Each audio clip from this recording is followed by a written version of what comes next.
We've seen candidate Trump bash the press. We've seen President Trump bash the press as well. I mean, sometimes he calls out reporters by name that he doesn't like. We all covered rallies where he did that. But this seems to be ratcheted up to a whole new level. I mean, he, in a tweet, talked about the fake news media, as he calls it, as the enemy of the American people. Why is this going on now? What is the strategy, if there is a strategy behind That tweet was so amazing when you really think about that. This idea that the press is not just covering him unfairly in his eyes, but that he actually sees us as the enemy. There is a strategy to this for some people inside the White House. They feel like Trump supporters already look skeptically on the media, so they don't see any downside to him carrying on that narrative further. But the reality is Trump is getting a lot of really tough coverage right now. And a lot of things are getting out there in stories, very credible stories from reliable sources that are making his White House look like they're off to a pretty rough start.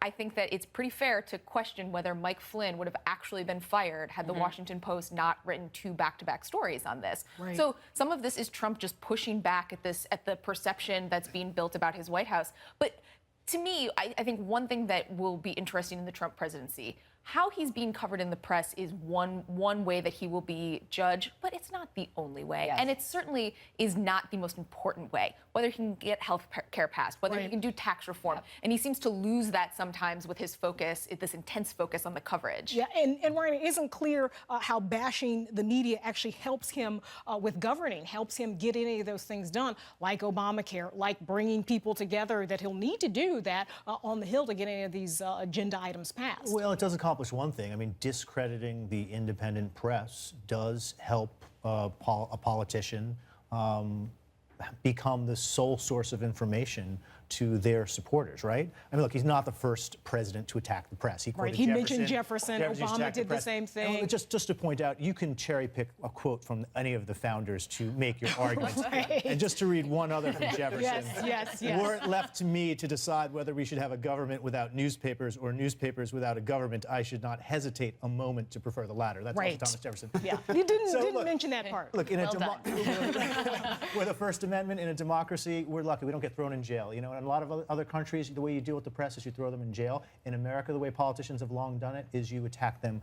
rhetorically. Now, this is at a level that we have not seen. Right. And you really do have to go back to the 19th and 18th century to see the kind of attacks coming from leaders like this. And I will say, I think it's a little bit dangerous when you start, as the President of the United States, the most important person in the free world, to describe us as the enemy of the American people. There are a lot of people who are not stable out there, and someone, when they see a president that they respect and admire calling a certain segment of the population the enemy, it can encourage someone to do something stupid. John, making some I was going to say John McCain, and we're going to go to that sound here, talking about his concerns about Donald Trump's comments about the press. We need you. We need a free press. We must have it. It's vital. If you want to preserve, I'm very serious now, if you want to preserve democracy as we know it, you have to have a free and many times adversarial press. And without it, I'm afraid that we would lose so much of our individual liberties over time. That's how dictators get started.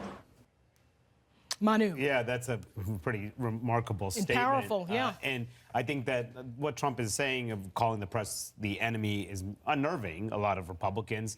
Few are speaking out right now. John McCain is one of the few who has not been afraid to criticize Trump on everything from building the wall to, about Russia and clearly about the media. I mean, from my vantage point, I mean, from what I'm hearing too, and it seems pretty obvious as well that what Donald Trump is trying to do is change the subject. Yeah, right. He's getting bad coverage, and we're focusing on a lot of the controversies and stumbles in the early part of the administration. And he wants to make the argument and the focus about the people who are writing about him and talking about him and reporting on him, not about the actual controversies himself. And so by ratcheting up language and calling the press the enemy, that's part of that effort to just change the subject. And Jack,